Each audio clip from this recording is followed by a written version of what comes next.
আজি 14 জুলাই মঙলবাৰ এতিয়া নিশা প্ৰায় 12 বাজিবলৈ হৈছে। মোৰ এই ভিডিঅ'টো আপোনালোকৰ ওচৰ পাইগৈ মানে 15 জুলাই বুধবাৰ হ'বগৈ। আজিৰ বিষয়টো অকণমান আৱেগিক, অকণমান গুৰুত্বপূৰ্ণ, মানুহৰ ইমোশ্যনৰ লগত জড়িত। সেইকাৰণে অনুগ্ৰহ কৰি ভিডিঅ'টো আপোনালোকে শেষলৈকে চাব, এইটো মোৰ এটা অনুৰোধ। মই সকলো ভিডিঅ'তে অনুৰোধ নকৰোঁ।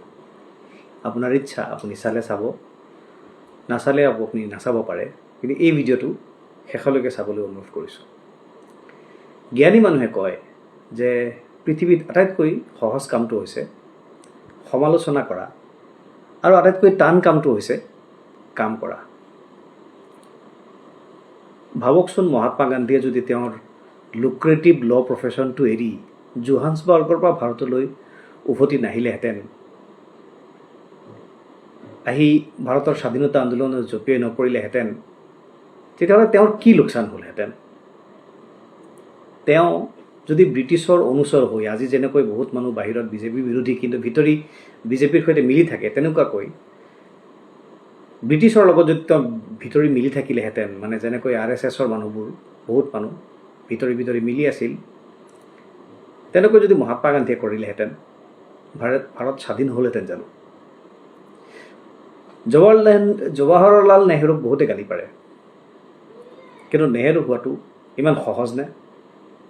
তেনেকৈ সোনম ৱাংচুক এজন মানুহ, 3 ইডিয়ট চিনেমাখন চোৱা মানুহবোৰে নিশ্চয় দেখিছে যে সেই চিনেমাখনত তেওঁক প্ৰতীকী অৰ্থত তেওঁৰ মহানতাক দেখুওৱা হৈছে।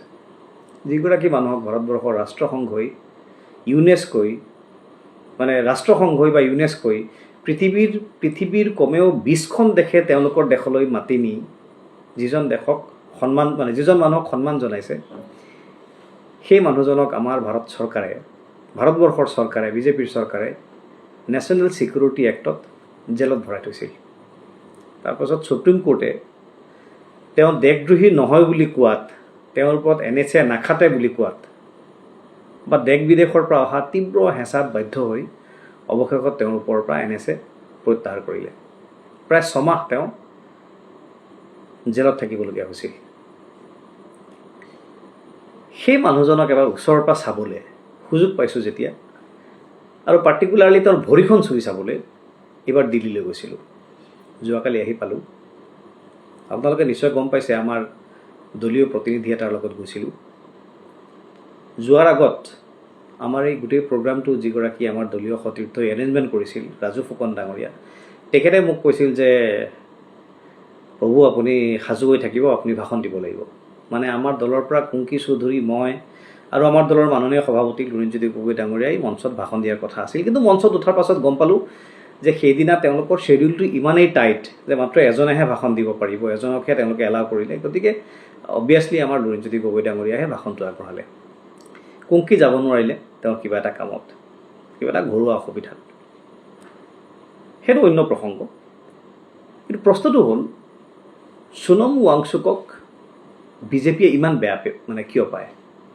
কক্ৰজ জনতা পাৰ্টীৰ প্ৰতিবাদস্থলীত তেওঁলোকক সংগ দি সোনম ৱাংচুকে আমৰণ অনশন চলাই আছে আজি 17 নে 18 দিন।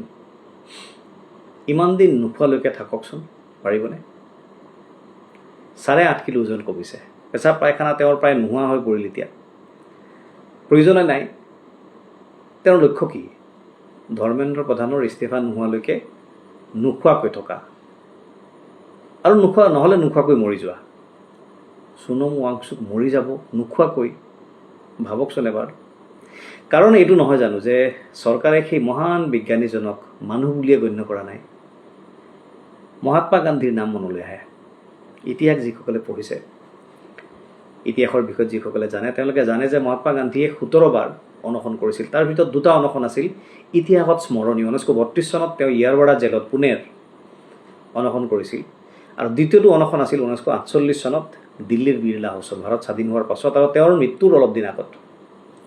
2বাৰ মহাত্মা গান্ধীৰ অনশন 6 দিনতকৈ বেছি অতিক্ৰম কৰা নাছিল। অত্যাচাৰী ব্ৰিটিছ, সেই সময়ত ভাৰতক শোষণ কৰা অত্যাচাৰী ব্ৰিটিছ আহি তেওঁৰ ভৰিত পৰিছিল আৰু অনশন ভংগ কৰোৱাইছিল।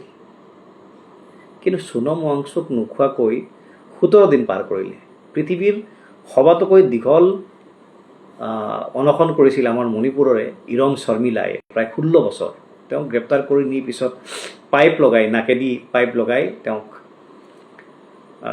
খাদ্য খোৱা হৈছিল ভাৰতৰ ৰাজনৈতিক ইতিহাসত অন্ধ্ৰপ্ৰদেশ গঠনৰ পাছত মানে গঠনৰ দাবীত পাছত নহয় অন্ধ্ৰপ্ৰদেশ গঠনৰ দাবীত এজন মানুহে সম্ভৱতঃ 58 দিন অনশন কৰিছিল আৰু তাৰপিছত তেওঁৰ মৃত্যু হৈছিল এনে অনেক কাহিনী আমাৰ দেশত আছে কিন্তু সোনম ৱাংচুকক গুৰুত্ব দিয়া নাই তাৰ মানে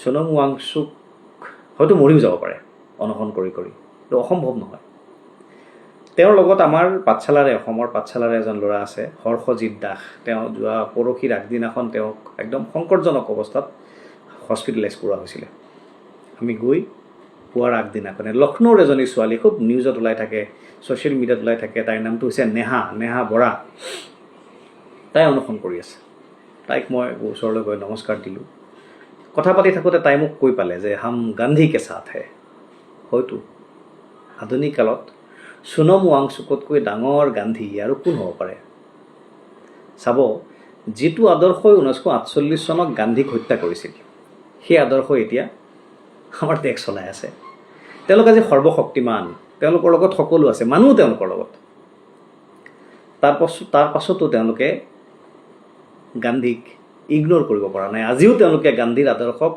ঘিণ কৰা স্বত্তেও গান্ধীক ফাদাৰ অফ দ্য নেশ্যন বুলি তেওঁলোকে মানি থাকিবলগীয়া হৈ আছে ৰাজঘাটলৈ গৈ গান্ধীৰ প্ৰতিমূৰ্তিত পুষ্পাঞ্জলি অৰ্পণ কৰাৰ তেওঁলোকৰ বাবে কিমান বেদনাদায়ক ভাবকচোন তাৰপিছতো কৰিবলগীয়া হৈছে বিদেশৰ মাটিত উপস্থিত হৈ ক'বলগীয়া হৈছে গৌৰৱেৰে ক'বলগীয়া হৈছে মই গান্ধীৰ দেশৰ মানুহ গান্ধী কিমান শক্তিমান আছিল ভাবকচোন সোনম ৱাংচুক সেই গান্ধীৰেইতো অনুগামী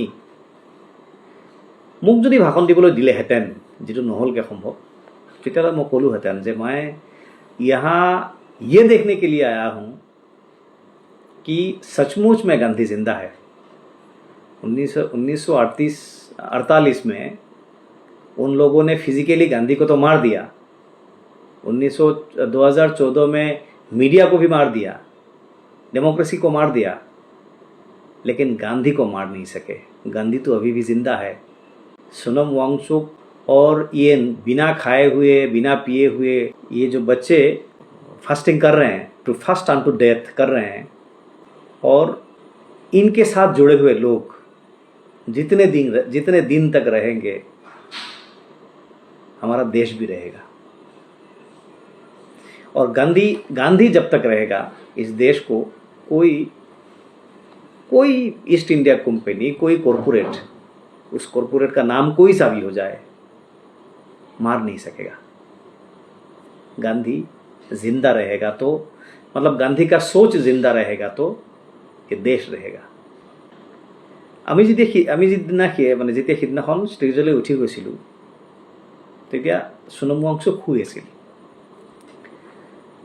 মই ৰৈ আছিলোঁ যে তেওঁ কেতিয়া উঠিব আৰু ভৰিখন চুই চাম অলপ দেৰি পিছত তেওঁ উঠিলে আমাৰ সভাপতি লুৰিণজ্যোতি গগৈ ডাঙৰীয়াই তেতিয়া ভাষণ দি আছে মই পিছফালে বাৰে বাৰে চাই আছোঁ তেওঁ উঠে নেকি আৰু তেওঁ উঠি বহিল দুজনে ধৰিব লাগে তেওঁ উঠি আনি নিজে বহিব নোৱাৰে দুজন তিনিজন মানুহে ধৰিবলগীয়া হয় তেওঁ উঠিল কিন্তু তেওঁ ইমান দুৰ্বল যে তেওঁৰ ওচৰলৈ যোৱাটো উচিত হ'ব বুলি মই নাভাবিলোঁ ইনফেকশ্যন হ'ব পাৰে নানান নোখোৱাকৈ থকা মানুহ অসুবিধা পাব পাৰে গতিকে মই দূৰৰ পৰাই তেওঁক নমস্কাৰ এটা দিলোঁ ইংগিতেৰে আৰু দূৰৰ পৰাই ভৰিখন চুই চোৱাৰ এটা ইংগিত কৰিলোঁ তেওঁ মিচিকে হাঁহি এটা মাৰি মোৰ অভিবাদন স্বীকাৰ কৰিলে বিশ্বাস কৰক এনে লাগিল যে দিল্লীলৈ যোৱাটো মোৰ সাৰ্থক হৈ গ'ল জীৱন ধন্য হৈ গ'ল গান্ধীক দেখা নাছিলোঁ কিন্তু গান্ধীৰ প্ৰতিনিধিক দেখা পালোঁ ওচৰৰ পৰা দেখা পালোঁ হিন্দু মানুহে জীৱন্ত ভগৱানক বিশ্বাস কৰে মই নকৰোঁ কিন্তু কৰা হ'লে মই ৱাংচুককে কৰিলোঁহেঁতেন তেওঁৰ বিষয়ে পঢ়িছোঁ তেওঁৰ বিষয়ে ডকুমেণ্টাৰী চাইছোঁ তেওঁৰ বিষয়ে চিনেমা চাইছোঁ আৰু সেইকাৰণে সেই যে গান্ধীৰ প্ৰতি যিটো হেঁপাহ সেই গান্ধীৰ অনুগামীৰ প্ৰতি একে হেঁপাহ থাকি গ'ল আন্না হাজাৰেৰ প্ৰতি এনে এটা হেঁপাহ জন্ম হৈছিল কিন্তু সেই হেঁপাহ পিছত বন্ধ হৈ গ'ল ভাঙি গ'ল আপোনালোকক কৈছোঁ এনেকৈ আমৰণ অনশনত বহি থকা বহু মানুহে প্ৰাণ ত্যাগ কৰিছে, এই মানুহজনক মৰিবলৈ নিদিব। তেওঁৰ ওচৰত পাৰিলে থিয় হওক। আমি যেতিয়া পাৰিছোঁ গৈছোঁ, আকৌ যাম। এই সংগ্ৰাম বিফল হ'লে আমাৰ সন্তানবোৰৰ হকে, আমাৰ ভৱিষ্যত প্ৰজন্মৰ বাবে সংগ্ৰাম কৰিবলৈ, তেওঁলোকৰ হৈ কথা ক'বলৈ হয়তো কোনো ওলাই নাহিব। এনেও হতাশাৰে দেশখন, অসমখন, ভাৰতখন ভৰি গৈছে। সেই হতাশা অন্তিম পৰ্যায়ত উপনীত হ'ব। সকলোকে ধন্যবাদ জনাইছোঁ। কথাখিনি কোনোবাই বেয়াও পাব পাৰে, ভালেই পাওক, বেয়াই পাওক।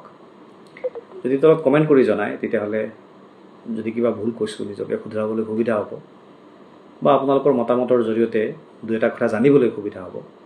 আপোনালোক সকলোকে ধন্যবাদ জনাইছোঁ। শুভৰাত্ৰি।